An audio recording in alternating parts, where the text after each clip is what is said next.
Capítulo 4. As raízes dos nossos frutos.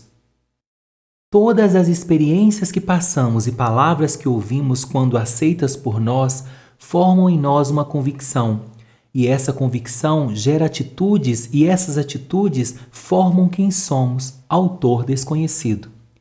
Quem olha uma grande árvore com galhos vigorosos, folhas verdes e inúmeros frutos, muitas vezes se esquece que tão grande estrutura um dia já foi tão pequena como uma semente. Não paramos para pensar que o fruto não é uma entidade que nasce ao acaso, mas sim o resultado de uma terra apropriada, uma semente lançada, raízes formadas e desenvolvidas em um caule, ramos e, por fim, uma estrutura propícia para o fruto. Assim como nós esquecemos da estrutura que leva uma árvore a dar fruto, muitas vezes esquecemos que as ações humanas possuem uma estrutura que as fazem acontecer. Muitas ações que vemos externamente foram semeadas pela vida e criaram raízes de convicções em uma pessoa. Essas convicções foram alimentadas até se tornarem uma estrutura firme capaz de produzir frutos de ações e palavras. Quem propõe essa analogia entre o ser humano e a árvore é o próprio Deus. As Escrituras dizem: tendo cuidado de que ninguém se prive da graça de Deus e de que nenhuma raiz de amargura brotando vos perturbe e por ela muitos se contaminem. Hebreus 12, verso 15. Ouve. Eis que saiu o semeador a semear. E aconteceu que, semeando ele, uma parte da semente caiu junto ao caminho, e vieram as aves do céu e a comeram. E a outra caiu sob pedregais, onde havia muita terra, e nasceu logo, porque não tinha terra profunda. Mas saindo o sol, queimou-se porque não tinha raiz, secou-se. E a outra caiu entre os espinhos, e crescendo os espinhos a sufocaram e não deu fruto.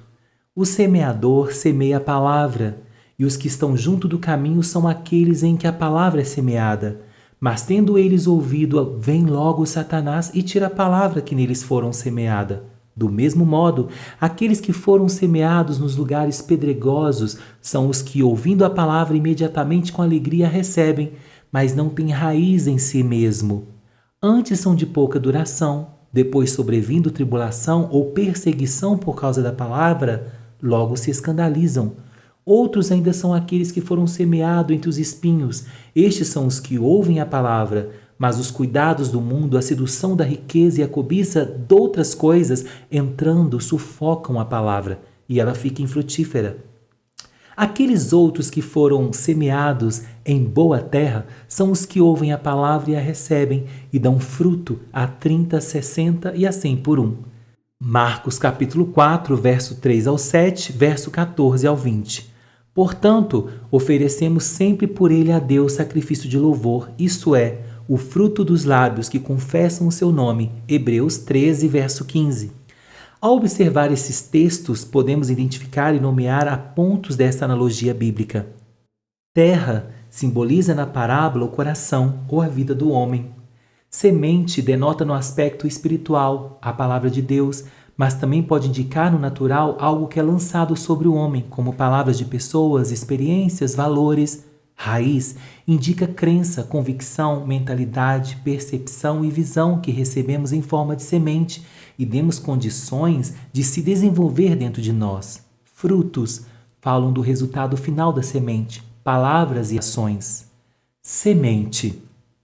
O homem é uma terra em que as pessoas, as experiências ou o próprio Deus estão semeando suas ideias. No entanto, para uma semente virar raiz, ela precisa de 3 condições: encontrar abertura no solo, ter espaço para se desenvolver e ser nutrida pelo solo. O primeiro solo descrito na parábola do semeador é o da beira do caminho, um tipo de solo que era pisado pelos homens, fazendo com que ele fosse compactado e não houvesse abertura para a penetração de semente no solo. Lançar uma semente nesse solo era a certeza de que a semente iria ficar na superfície e não penetrá-lo. Por essa razão, o agricultor passa um arado na terra abrindo espaços. Só assim a semente pode penetrar e florescer. Existem palavras e experiências que nunca entraram na intimidade da terra do homem.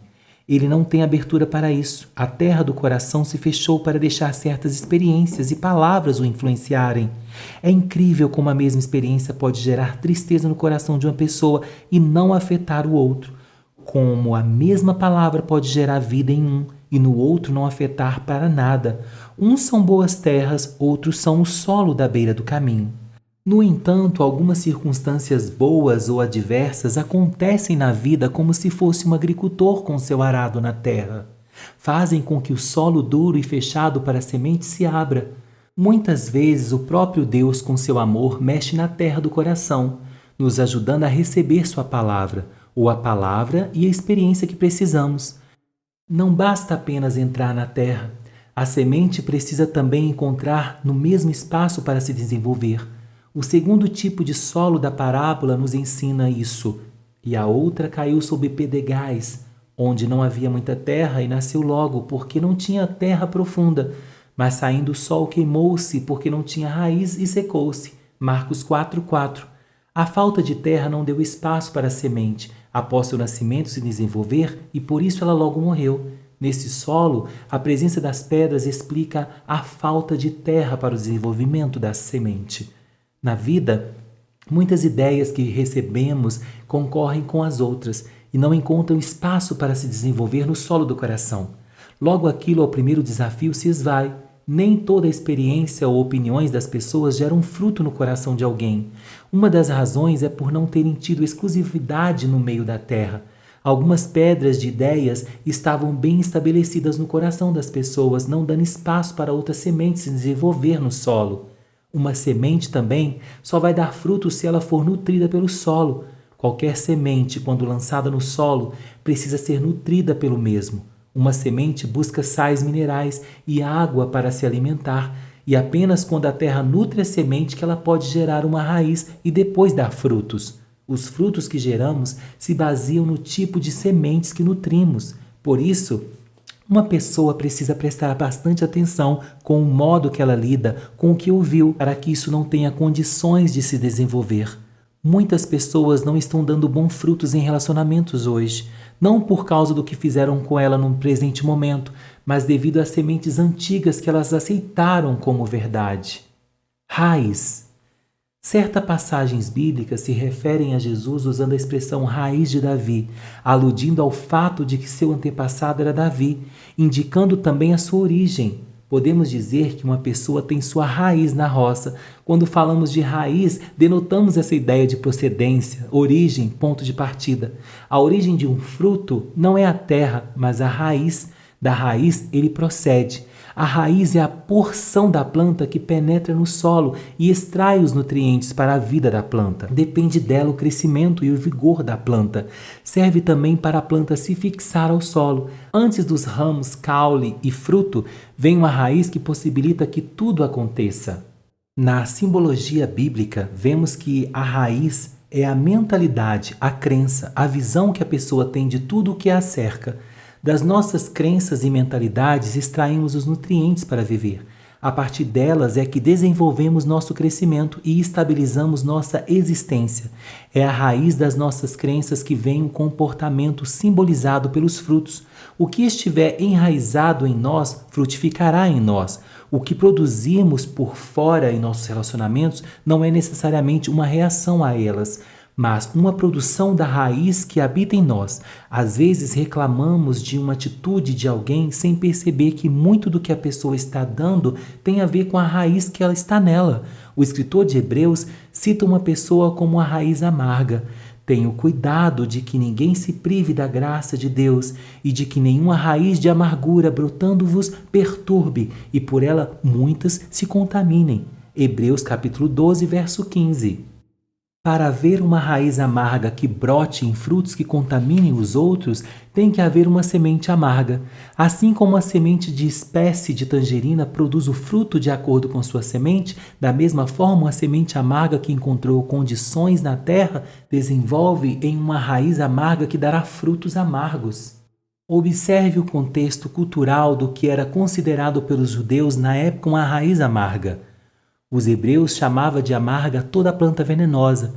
com considerável propriedade, pois a maioria das plantas venenosas, quanto mais amargas são, maior é a sua dose de veneno.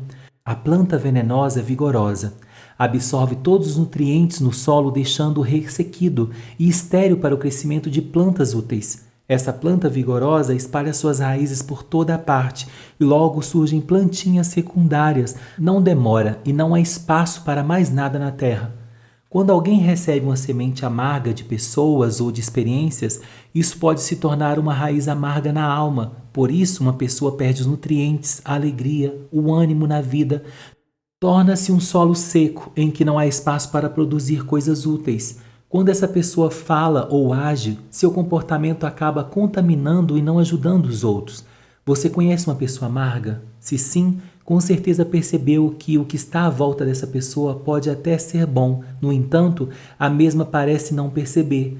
Isso porque ela não reage ao externo, mas àquilo que está dentro dela. Tipos de sementes e suas raízes. No mundo, há basicamente 2 tipos de sementes, doces e amargas. As sementes doces contêm ideias de amor, aceitação, bons tratos e valores éticos. As sementes amargas trazem a ideia de rejeição, maus tratos e valores éticos ruins. Essa semeadura doce ou amarga começa na mais tenra infância, por meio da família. Uma criança é um solo aberto a qualquer tipo de semente.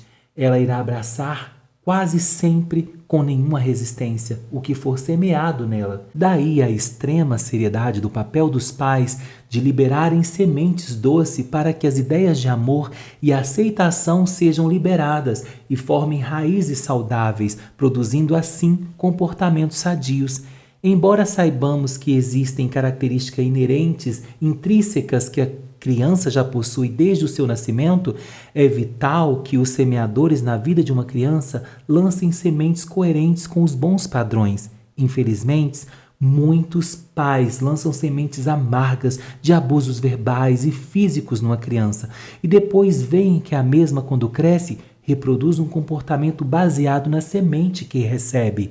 Uma criança recém-nascida, por exemplo, não conhece as definições de expressões como eu te amo, você é especial, porém, por meio do toque físico, carinhoso e do tom de voz dos pais, ela percebe o amor e recebe essa semente doce dos pais. No entanto, é assustador pensar que no mundo que vivemos, alguns pais abusam sexualmente dos seus filhos ainda nessa tenra infância.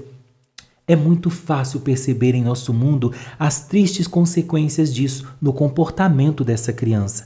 Existem inúmeras sementes amargas em nosso mundo. Vou mencionar apenas algumas. Preferência por um filho ou sexo de um filho, comparações com irmãos, abandono, a morte de um ou ambos os pais, abuso físico, verbal, sexual, emocional, privação de amor e rejeição e zombaria de colegas, traição no casamento, divórcio e etc.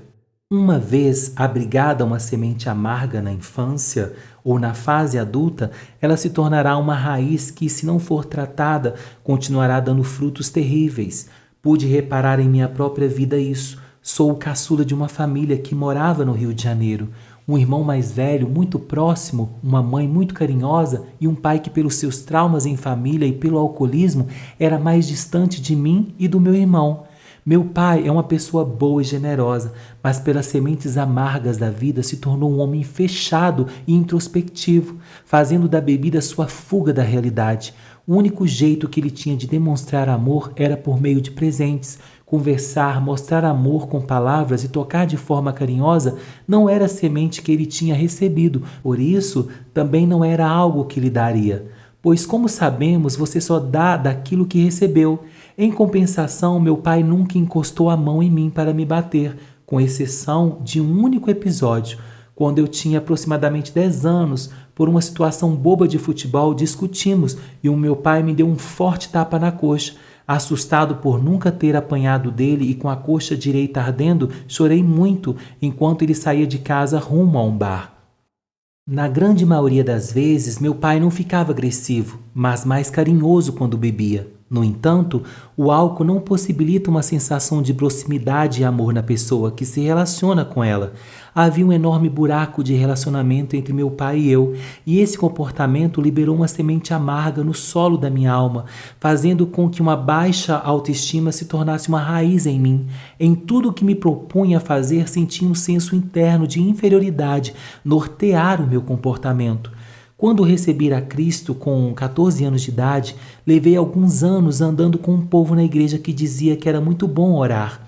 Então, pressionei minha vida de oração, mas confesso que no início achava chatíssimo orar. Para mim, parecia que Deus estava muito longe e eu estava falando com ninguém, até que depois de alguma insistência tive uma experiência que mudou a minha vida.